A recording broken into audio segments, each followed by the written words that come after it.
2026-এর বিধানসভা নির্বাচনকে পাখির চোখ করে ময়দানে নেমে পড়েছে শাসক থেকে বিরোধী দলের কর্মীরা।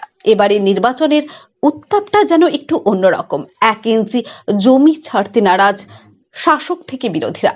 প্রচারের জৌলস নেই সেভাবে, কিন্তু জনসংযোগ কর্মসূচিতে খামতি নেই কোনো দলের।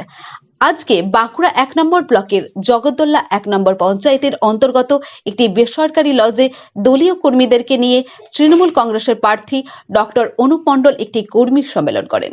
সে সম্মেলনে উপস্থিত ছিলেন বাঁকুড়া জেলার সাংগঠনিক জেলা সভাপতি তারাশঙ্কর রায়, সাংসদ অরূপ চক্রবর্তী, পৌরসভার চেয়ারম্যান অলকা সেন মজুমদার, জেলা মহিলা সভানেত্রী বিশ্বরূপা সেনগুপ্ত ছাড়াও 1 নম্বর ব্লকের ব্লক সভাপতি ও সাধারণ কর্মী সমর্থকরা।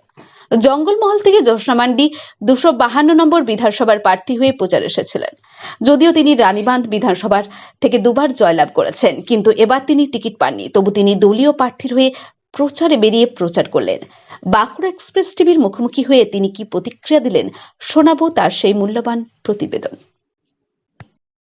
প্রত্যেকটা বিধানসভায় বিপুল হারে ছাড়া এবং বাঁকুড়া জেলার আমাদের 6টি সিটে 6 জন প্রার্থী অত্যন্ত শিক্ষিত এবং অত্যন্ত ভালো।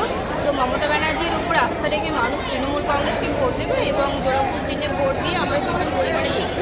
কিন্তু ব্যাপারটা হচ্ছে কি, আপনি দুবারের জেতা ক্যান্ডিডেট, এবারে আপনি টিকিট পেলেন না, কি বলবেন?